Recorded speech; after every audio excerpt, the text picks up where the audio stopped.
Hello and welcome to Exploited Crimes and Technology. My name is Opal Singleton and we come to you every Saturday afternoon at 3 o'clock right here on AM 590, The Answer. Well, it's been an up and down time in this world of fighting human trafficking and sextortion and social media exploitation. That's what this show is all about. This show is brought to you by Million Kids. That is Million, millionkids.org. We serve as the training and outreach coordinator for the Riverside County Anti-Human Trafficking Task Force. That is a group of men and women, people who are truly my heroes, that go out in the middle of the night and take on the worst of the worst. And that is people who sell other people's bodies. I don't think it gets any worse than that.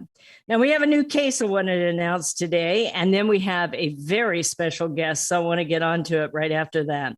But this case was actually started in January of 2022. So a lot of these cases are really quite complex and take time to investigate. It's kind of a joint effort in this particular case with the Riverside County Sheriff Department and Los Angeles County, as well as Las Vegas and Seattle law enforcement. So that tells you that it's a pretty complex case. Back in January, our team learned that Lloyd Turner, 29 years old from Riverside, was involved in the crime of human trafficking. So on June 28th of 2022, the Human Trafficking Task Force in Riverside County, along with the Special Enforcement Bureau, served a search warrant at 3500 block of Lemon Street here in Riverside. During the serving of that particular search warrant, they found a stolen AK-47. Magazines and ammunition were located inside his facility. Turner was arrested and transported to the county jail for human trafficking, pimping, pandering, possession of an assault weapon, and possession of stolen property. Now, if you know anything about a situation of proposed or purported human trafficking by Lloyd Turner, the task force is asking you to come forward and bring in more information. I will have all of this at millionkids.org if you want to track it down, but we're asking you to contact the Riverside County Human Trafficking Task Force. Deputy Mario Chavez is handling the case, and you can reach him at 951-955-1700, 951-955-1700. The reason I wanted to take the time out to share with you about this case is just to show you how violent so many of these human trafficking cases get. I mean, think about it. You're a young girl, you get mixed up with somebody online, you fall in love. Next thing you know, he's putting you out into forced prostitution. And the next thing you know, you're hanging around with somebody who has an AK-47. You wonder why these kids don't run? You wonder why we fight so hard to get them free? Well, just think about how that works. So that is the mission of Million Kids, is to do prevention and intervention of human trafficking, sextortion, social media exploitation, and child pornography. So many of you who have known me and follow me over the years, and by the way, I just want to say how special that is. I just took a week's vacation, and I am long overdue for that. And I thought about you guys many times. So many of you write to me after one of these shows, or I'll meet you when I go out to dinner somewhere, and you say, I never miss your show. And it's amazing how many people recognize my voice. I don't know what's strange about it, but that's how it works. But I want you to know how important you are to this organization, and also in helping us combat trafficking. Well, over the last few years, I have done a massive amount of research. And several years back, I came across a lady who I began to follow because I thought that she truly was a leader. And I'm very careful when I do my research, who I follow and what I read, and I want to make sure that it's honest and appropriate and balanced in their thinking. This lady is named Linda Lattimore. And Linda is a lawyer. She's a corporate executive. She's a business strategy. She's worked for general counsel for many multinational corporations. and the chief of fraud section of the U.S. Attorney's Office. So you talk about some strong credentials. Here we go. But I really love her writing style. I love her attitude. I love her zest for taking on the world's problems and empowering other people to be able to use the talents they have to do that. So with that, I want to introduce Linda and have her first just tell you a little bit about her journey, who she is, and what she is all about. Linda, you want to join on here with us? Yes. Good morning, Opal. How are you? I'm good. Well, I'm recovering from a vacation. So what do you expect? Well, that's the price you pay, right? That's right. When you go to Jackson Hole, Wyoming, trust me, it's hard to come back to reality. Yeah. Gosh, you and I go back a long ways. We really do. We met a really long time ago. And a lot's happened since then. A lot is a reflection of a whole lifetime of things that happened. I was born in Fort Worth, but we moved to Peru when I was 5. Peru. Wow. Yes, we were in Lima, Peru. My dad was in international business, and we were there until I was 12. Then moved on to Mexico City until I was 14. So you speak Spanish? I speak Spanish. And then we came back to the United States finally, but he continued to move with his work. And I was one of those 5 high schools in 4 years kid, Wow. So almost felt like military. But things like that, you start getting soul imprints really early on in your life. I call them, it's like a big, thumb imprint on your forehead or something. I think we all have them. But we don't often stop to think about those. And I've had a lot of time to think about why things are important to me. And it's based on, life experiences. I'm sure you see this every day in the work that you do. Right. I think it's those life experiences that take people like yourself, myself, down a particular direction, because you start to get a vision of an issue that you think you might be able to address.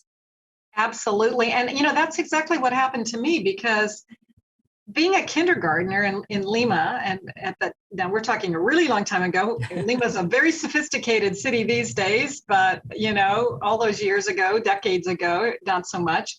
I can remember there was an extreme amount of poverty. Still is, but it was very, very, very visible. And when you're 5 and another little child comes up with his hand out to you, and you don't know what they want because you've never experienced hunger yourself.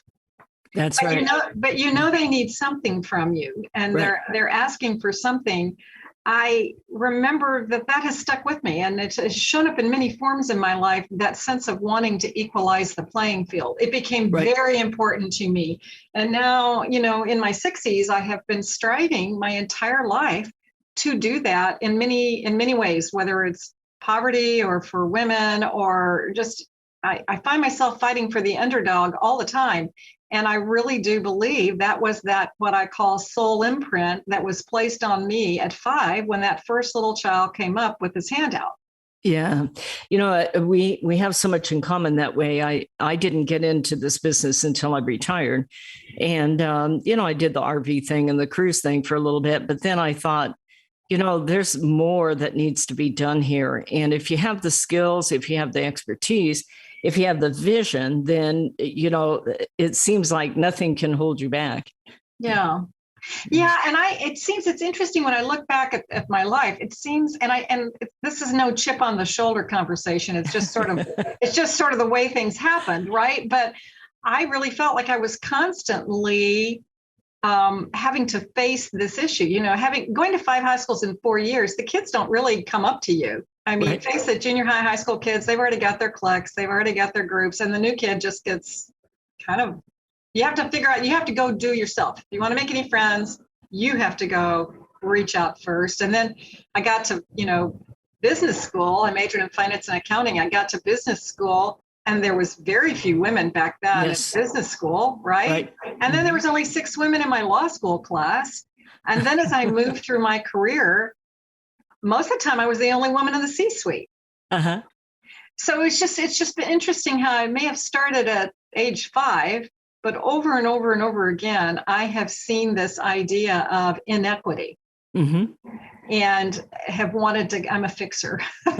Yeah, me too. Can't help myself. I'm one of those. My husband will say, "Leave it alone, Opal. Leave it alone." I can't help myself. I gotta jump in and see if I can find a solution. I hear you. All about solutions. I hear you. Well, we're coming up against the break, folks. Our guest today is Linda Lattimore. She's from the San Diego area. She is a social entrepreneur, and we're going to get deep into that at the next section. So stay with us. We'll be right back. Listen up, folks. You no longer have to drive out of the IE for a great restaurant experience. The Toasted Barrel, an upscale casual steakhouse located in Corona, has been winning award after award for their great diverse menu, service, ambience, wine, and cocktails. Customers call the Barrel the perfect date night. Inland Empire magazine has awarded them Best Restaurant 4 years in a row. Wine Spectator recognized the Toasted Barrel's wine program for their award of excellence. Toasted Barrel is famous for their certified Angus beef, prime, Wagyu, and Kobe steaks, and they have some of the best pasta and seafood around. With happy hour and daily specials every day of the week, their appetizers and drink selections are the best around. Live music starts every Friday and Saturday at 5:30. Planning a dinner party, wedding rehearsal, family gathering, or holiday party? Look up Toasted Barrel online and make your reservation today. Hello, this is Opal Singleton of Exploited Crimes and Technology. I want to tell you about a book I wrote called Seduced, The Grooming of America's Teenagers. It's all about how predators access, groom, recruit, and exploit our young people using social media, online gaming, video chat rooms. Technology is changing at the speed of light, and we have to understand how to keep our kids safe from predators. So you can get this book by going to www.millionkids.org. It's $16. I'll sign it and I'll ship it to you personally. We hope that you will order this book, educate yourself about how to keep our kids safe in this day of changing technology. Join us each Saturday for our radio show at Exploited Crimes and Technology at 3 o'clock on AM 590, The Answer. Real estate sales in the Inland Empire are really hot. Sellers and buyers recognize that these low interest rates will not last. Sean and Colleen at Caldwell Banker Armstrong Properties in Riverside are proud to sponsor this show. They are the best in the Inland Empire. They're fair, honest, creative, and they care about you and your situation. If you're in the market to buy or sell a home, call Sean and Colleen at 951-529-4066. AM 590, The Answer. Hello and welcome back to Exploited Crimes and Technology. My name is Opal Singleton. I'm the host of your show, and today we have a very special guest, a lady that I have known off and on over the last 10 years probably, Linda Lattimore. And one of the things that Linda has done that I find very, very inspirational is she's written a book called Solutionaries. It's kind of like missionaries, if you are. Linda, tell us about the journey that you took in creating that book, what that book is all about, and why somebody might want to purchase that book. You know, I call Solutionaries my accidental book because the truth of the matter is I was working on another book. I was working on a very corporate book to try and help companies create social impact programs, and long before, now you're hearing about it every day, right? Your newsfeed is full of what companies should be doing. So this was a few years ago. And I started getting phone calls from complete strangers, hello, I've been referred to you, and I don't want to do what I was doing. I want to do something else that makes my heart feel good, but I need to make money. Right. And I got 4 phone calls in like 5 days from complete strangers. And so I closed the laptop and just sort of looked up and went, okay, what are you asking me to do this time? Like, what do I do with all these people, Yeah, so right. What I decided to do was pull them all together. It was quite a handful of them, pull them all together and see if I could help them. I told them at the time, I won't charge you anything. Let's see if I can help you. And so I ran ahead of them writing a lot of worksheets, and we would meet at my house once a week. In a mastermind format. And we started looking at the things that they valued based on their life experience, much like we just talked about a few minutes ago, mine having to be with an equity. Every single one of us has something that's important to us because of a life experience. And then do other people actually know that that's important to us? Because our LinkedIn profiles tend to have things like just your job duties. I don't actually know who you are as a human being unless unless you put in there some of the things that you value, right? Just as a person. Right. And then I had this idea of doing sort of like a vision board, but of course they had no vision because they didn't know where they were going. So we did a precursor to a vision board, and we began to look at the things that were important, 3 things that were important to them and 3 things that bothered them. It needed to be really socially related, because I believe that that's where the heart work is when it has to do with some kind of social issue. They brought in pictures, and we sort of talked about those. They picked one. And we moved into the next section was, okay, what group of people are actually working to solve that particular issue? Okay, because that's probably your tribe, the kind of people that are doing the things that you can connect with for some reason. And then we looked at the values of that organization or that person. Are they in line with yours? Because if they're not, there's no chance for success. And at the end of it, they kind of walked out, all of them going, I know what I want to do, and I know who I want to do with it. And we had redone their LinkedIn profiles and their other resumes or whatever else they had to show who they were, so they would attract the kind of people who are also interested in what they were doing.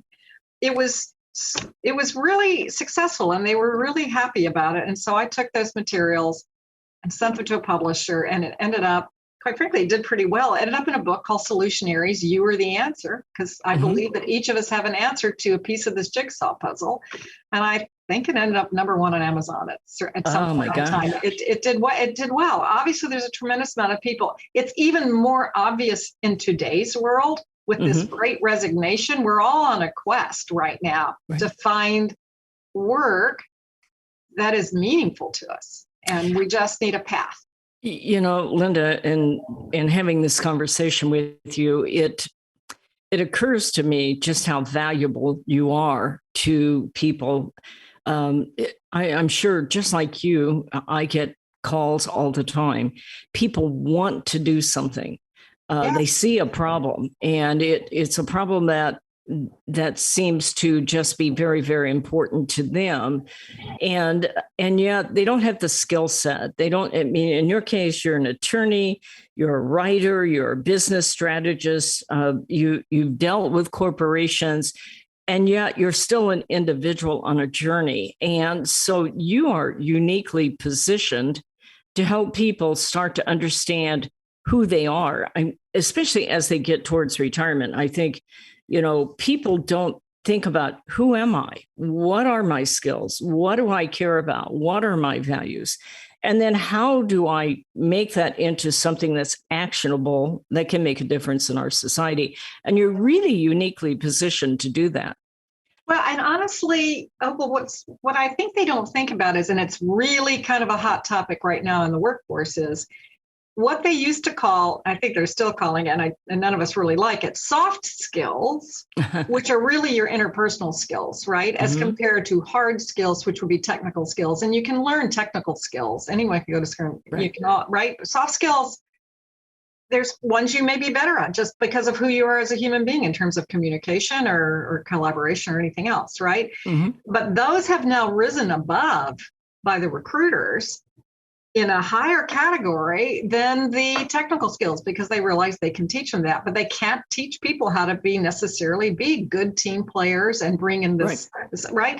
So that's the beauty of this work, is it forces you to put your soft skills in your resume and hold them out for the world to see. And I think I've been doing a lot of work with women, because I noticed that with women, because they called it soft skills, they would always say, oh, there's the feminine skills or the soft skills, the masculine skills or the hard skills, right? Well, it sounded sort of derogatory. It didn't sound like it was actually great. A lot of the women were like, I hate it called soft skills, right? I have everything, right?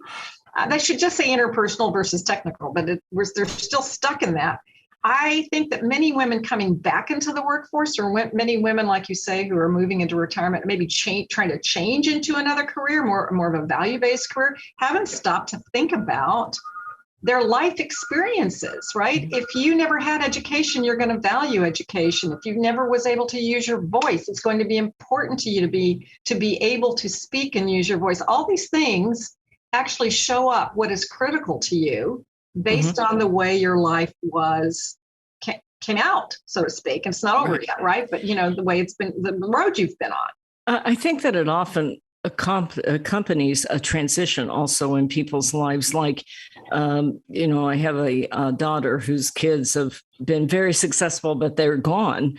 And now who is she? Yes. What is she all about? She has all this time, she has expertise, and she's trying to figure that out. And believe it or not, I went through something like that even after I'd been with many kids about I guess probably 10 years. My husband passed away, and suddenly it was like, who am I without that person?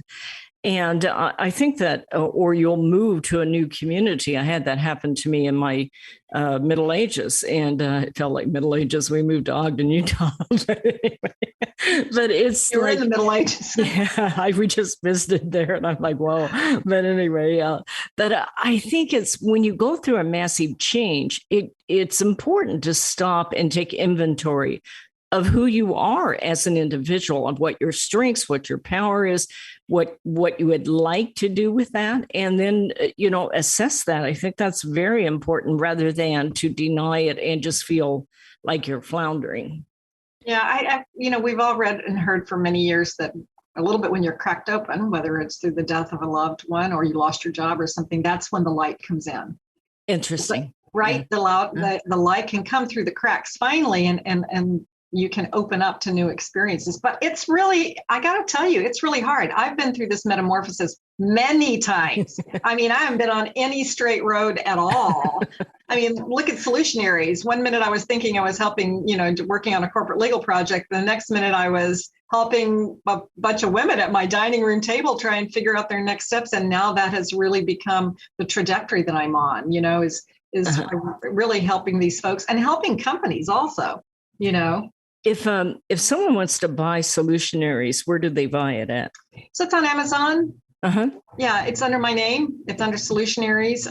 And I think I sent you the link as well. I don't know if there's a place that it can be posted, but yes. And my website doesn't have it's weirdly enough, my website, the Latimore.com website, doesn't have the book link on it now that you said that, but it is on Amazon on there. And then the other classes that I offer are all on there as well under Solutionaries Academy. Okay, we're getting ready to come up against a break. I want to talk about those classes because I want the public to know about them. You are relatively local, and who doesn't want to go to San Diego for a day or so? I love it down there. I would love that too. Yeah, right. Anyway, but we will talk more about that. Your website is emeraldlakebooks.com. No, my website, that's my publisher's website. Gotcha. Okay. Yeah, so Emerald Lakes, they did an amazing job. I love those people over there. So I also want to give them a big kudos. Tara Alamay is a wonderful publisher if anyone's looking for help. My website is very simple. It's my name, LindaLatimore.com. Okay, and we'll spell that out after the break for the folks. So we're up against that break. Stay with us. We're going to be right back.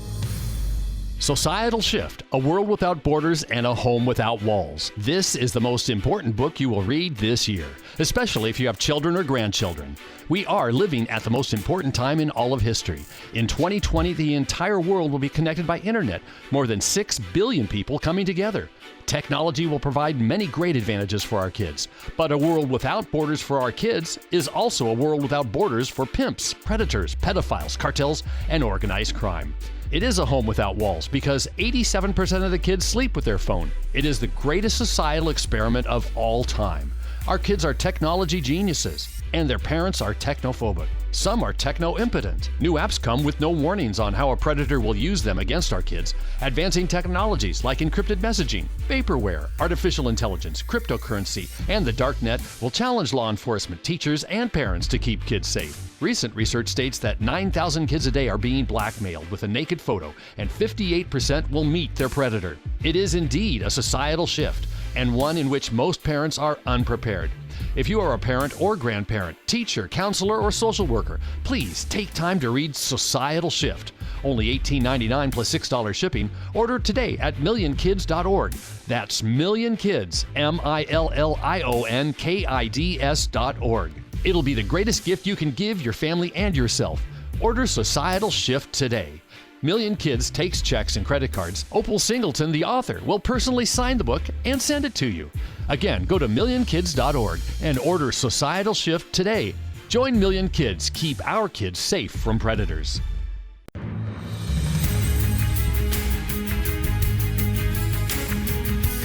Hello and welcome back to Exploited Crimes and Technology. My name is Opal Singleton, and we have a guest today, Linda Lattimore, Linda, Latimore, Lattimore, just so that you can visualize that in your head. Now, Linda does some personalized training through something called Cross Sector Institute. And I would like to, at this point, just turn it over to Linda. Tell us what that is, what kind of training, if you're listening today to this show and you think that you really would like some hands-on personalized training of figuring out who you are and what you want to be in life and how to get there, I want our people to understand what it is that you offer. So the reason that I named the company Cross Sector Institute was I wanted to see if we could bring the sectors together, the for-profit, the nonprofit, the government, the citizen sectors, to come together to try and find solutions to all of this madness that's going on out there right now. Mm-hmm. The nonprofits had been anointed the problem solvers for social issues for so long, but they didn't have the money that the corporate world had. And quite frankly, in many instances, they didn't have the managerial expertise that some of the for-profit sector had. Mm-hmm. So you've probably been watching lately, but the for-profit sector has jumped in. They're CEO activists. Everybody's beginning to jump in. They're realizing that they're going to have to come in and help to solve some of this stuff out there, whether it's quick vaccines or whatever, with global pandemics or supply chain issues. They're realizing that there's some very big social issues out there. They need to come together. Right. So the reason that's why I named it Cross Sector was to begin dialogue, right? What we're seeing in the business sector is they all have these social impact programs right now. So they're calling it ESG, they're calling it other things, but they're realizing that employees want to work for companies that are actually doing right by the world, right. And the not just focused on the quarterly results, but actually care about their employees and green and all kinds of stuff. So we've been watching this great resignation that they're calling it. So many people have quit their jobs during the pandemic because they're hungry to contribute in some way to work that's meaningful, right? And so, oh my gosh, the businesses are sort of in a world of hurt, looking for top talent or any talent in some instances right now. Just a light body in some cases. Absolutely, right? And so they're really having to reshift and retool and move more into a social impact space where they're having to go ahead and pick up these programs or they're not competitive at all. But at the same token, we're finding that we now have all of these, this whole workforce sector, and what they're looking for, it's very interesting to me, what they're looking for is actually joy. I mean, it used to be job satisfaction. Really? Joy, yes, huh? I think it's a joy factor. They're looking for something that makes their, I used to say their heart account as full as their bank account. They want more, right? Mm-hmm. And they're not going to settle. They're not going to settle for any less than that, right? Mm-hmm. So they're stepping out. Many of them are creating their own businesses in some form of social entrepreneurship or at least some kind of social impact, right? Mm-hmm.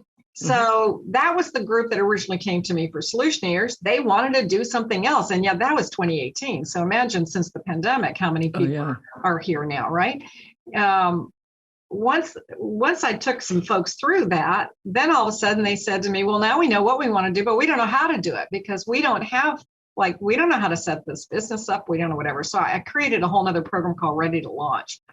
And it's a 28-day boot camp, although it can be set up in a couple different ways, where we're actually helping people do their business plans and create some kind of social enterprise, which means they're creating a business that has some kind of purpose to it to help solve a problem, or at least know they have an impact. They may have their regular business selling widgets, but they also want to have an impact in the community, doing something good for the world. So that program is now going as well. So it's sort of a bifurcated step. You don't know what you want to do, come into here. You know what you want to do, but you don't know how to do it. I want to make sure that they're able to, really have the skill set to move that business forward.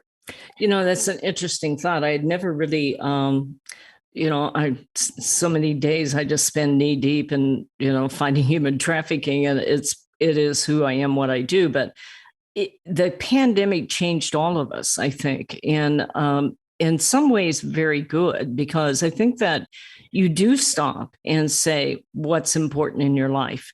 If you've lost a loved one, which I did in my case, my daughter, to COVID, you really kind of stop and realize life is, it's finite, and you better decide what's important to you. And I think that your point here is that that's been kind of a movement around the world of yes. people saying, yes, I want to work, but I want to work in a way that is significant.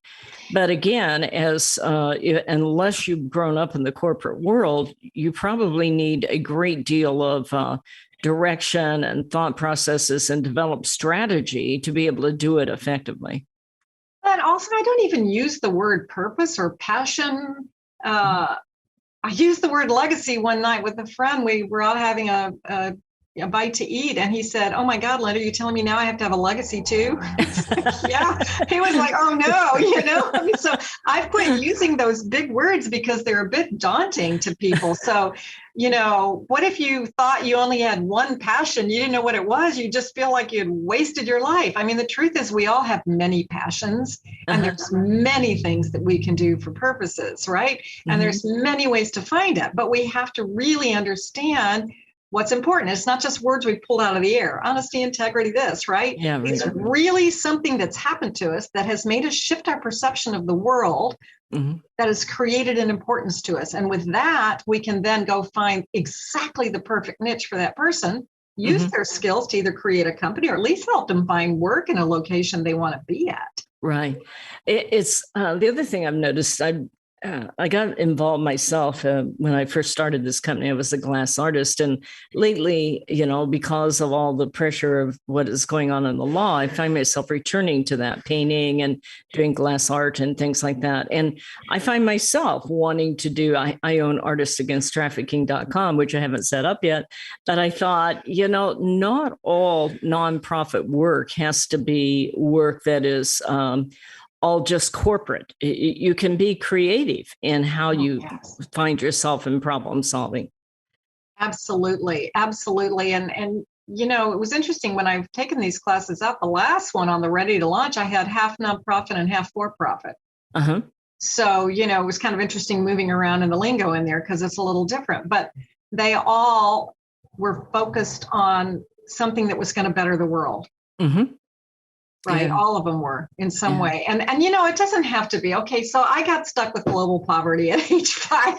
I mean, I'll probably never solve global poverty. But I mean, it could be that the traffic light down the street is not working, and these elementary school, that could be the thing that you want to fix. And that is very significant. That may save the life of a child. So it doesn't have to be some massive issue, which we feel like they are because they're in the newspaper, on the news all the time. They're massive issues. You're not going to fix gun control today or any of these human trafficking today. One person can't solve the whole issue, but they can take a piece of it. Right. So, Linda, if someone wants to get a hold of you and find out how to get involved with, for instance, Cross Sector Institute, or maybe arranging a one-on-one consultation or something, how do they go about reaching you? Well, honestly, I'm happy to give my personal email out. It's very simple. It's linda@lindalattimore.com. I mean, I actually have all those calendars and everything on my website, but it's really easier just to send me a note. And I do personal coaching as well for people if they really want one-on-one, or we have cohorts. It's fun to have a kitchen cabinet. And you work with corporations too, right? I do. I try and help them, or I do help them set up, impact programs. We go back and we look at what the employees really what's important to the employees. I call it a trickle up theory. What's actually important to your employees? Then we'll figure that out. We push that up to the management and say, this is where your company can make a social impact and how it supports your business strategy, rather than having the CEO come in and say, gee, I think we'll work for this particular nonprofit. And that's going to be your social impact. And then nobody cares because they don't resonate with it. Right. So that's the kind of work I do with the companies. I suppose you could do that also with foundations, people that are philanthropic. Absolutely. Absolutely. It's really just a matter of taking the best information you have, honing it down, and coming up with the correct answer. Interesting. Well, our guest today is Linda Lattimore. Her last name is spelled Lattim, like Mary, O-R-E, Lattimore. Linda is an individual that is a great writer. You'll be sure and want to follow her. We'll put all that information on our website. But she just recently wrote an article about terminology with technology that got my attention and started this interview. And it was really, really good. My name is Opal Singleton. We're up against that break, so we'll be right back. Custom Service Systems, a proud supporter of Million Kids, is a family-owned and operated commercial cleaning company servicing the Inland Empire and surrounding areas since 1974. CSS takes pride in their ability to maintain the business facilities they serve and their long-lasting relationships with their valued clients. CSS provides a variety of cleaning systems customized to client needs, including deep cleaning and disinfectant to be COVID-19 compliant. From basic office cleaning to windows and floors, CSS will clean up your mess so you don't have to stress. Custom Service Systems cares about families and communities and wants to give back. Custom Service Systems are proud supporters of Million Kids to keep kids safe from predators. If you need the best cleaning services for your business or corporation, contact Custom Service Systems at cssclean.com. Again, cssclean.com, or call 951-781-9345. That's 951-781-9345. You will know you found the best. Custom Service Systems. Hello, this is Opal Singleton of Exploited Crimes and Technology. Let me tell you about my friend Doris Anderson at Remax Realty in Upland. She is amazing. She's kind, she's patient, but she listens, and she's informed, and she will help you with your real estate transaction in a way that works for you. Doris, in full disclosure, often supports the work of Million Kids because she cares about young people. But she knows how to analyze a market, how to market a property, and how to find just the right transaction for both buyers and sellers. If you're looking to buy or sell real estate or invest in income property, contact Doris Anderson at Remax Realty 951-733-8899. That's 951-733-8899. 951-733-8899. This message is all about Million Kids, the organization that helps locate missing kids throughout Southern California and educates to keep kids safe from predators. Million Kids educates school administrators, teachers, parents, and teenagers how predators identify a potential victim and the methods they use to recruit innocent kids. BMW of Riverside is a proud supporter of Million Kids. Visit BMW of Riverside at the Adams Street exit off the 91 freeway or click bmwofriverside.com. AM 590. The Answer. Hello and welcome back to Exploited Crimes and Technology. My name is Opal Singleton. Our organization is Million Kids, millionkids.org, and I'd ask you to please be sure and go on and sign up for our insider alerts. We, about once a week, sometimes twice a week, we announce new cases. We talk about changes in technology, which is what alerted me to something that Linda wrote recently. We talk about how to deal with things like sextortion and online social media exploitation as a parent. I think this is one of the most challenging times in all of history to be a parent because your kids are online and they know more than you do. So follow us at millionkids.org. Go in and sign up for those insider alerts. We'll keep you educated. Now, we have a guest today, Linda Latimore. She has an absolutely fantastic book, Solutionaries. I would recommend, I'm going to ask her to give you her website before we close and how to reach her, or go to Amazon and put in the word Solutionaries and be sure and order that book. Now with that, Linda and I were talking at break that she has helped a lot of women. And of course, that appeals to me because Million Kids focuses heavily on helping women who are in the life of sex trafficking and like that. And there are many ways people come to me and say, how do I get involved? And it's like, You don't have to have that background. There are ways to help, like helping foster kids, educating yourself about the subject, just making sure you're a strong mother and a grandmother. There are many things that you can do. But as Linda has often pointed out here, you really need to know yourself and your strong point. And that's really the work that she does. With that, Linda, tell us your passion in helping women. Well, it's I feel like I've been in that space for so long, being a woman who felt like she was the only woman so many times. And then actually when I moved to San Diego 20 years ago, I invited 4 girlfriends to play golf, and 20 decided they wanted to come. Now, none of us really knew what we were doing, by the way. We were just playing at golf. But anyway, that's such a great time that I did it a couple months later, and 65 women showed up, and then a couple months later, and 95 women showed up, and they said, we hear you have the best networking events in San Diego to take PayPal. Now, I didn't even know what it was. Imagine that. This is 20 years ago, PayPal. And I didn't really want to start an organization, but they were having a great time. So I started something called Women's Global Network. And anyway, very long story short, it ended up in 10 cities in 6 countries doing microfinance projects. Oh my gosh. Helping very poor women who had no access to capital, get maybe $10 or $12 in a small loan enough to buy a goat or, some kind of agricultural stuff, if you know anything about microloans. For me, it felt like at that point I don't know how old I was, but anyway, I felt like I was looking at the mothers of that little 5-year-old that I had now, run across when I was in Peru, who'd come with his handout. Suddenly I was working with moms, Africa, not Peru, but working with moms.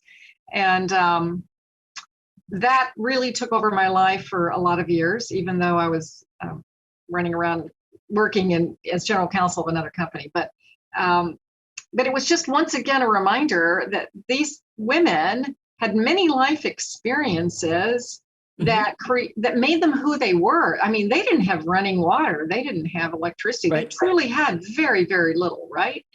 But they had lived through a lot of things that had showed up in their life and made them the strong woman that they were trying to step forward and have a better life for their kids and for themselves. And I see that every single day. I mean, I see it in teenagers who are trying to figure it all out right now. Yes. And I see it in single moms. I was a single mom for many, many years. I see it in people who've lost their jobs, who've lost family, in the last couple of years. I mean, the rug has been pulled out from underneath us, and people are in a whirling dervish right now, trying to pull it all together. And we have to keep going back. What I stress with the gals that I work with, we have to keep figuring out who we are and go and we look at, for example, one of the first things we do, and I've done it whether I'm giving talks or whether it's part of the class, or it's in the book as well, is have them take 10 or 15 circumstances that shifted their perception in life, something that happened when they were in elementary schools, something that happened when they got their first apartment, something that happened in their first job. What happened in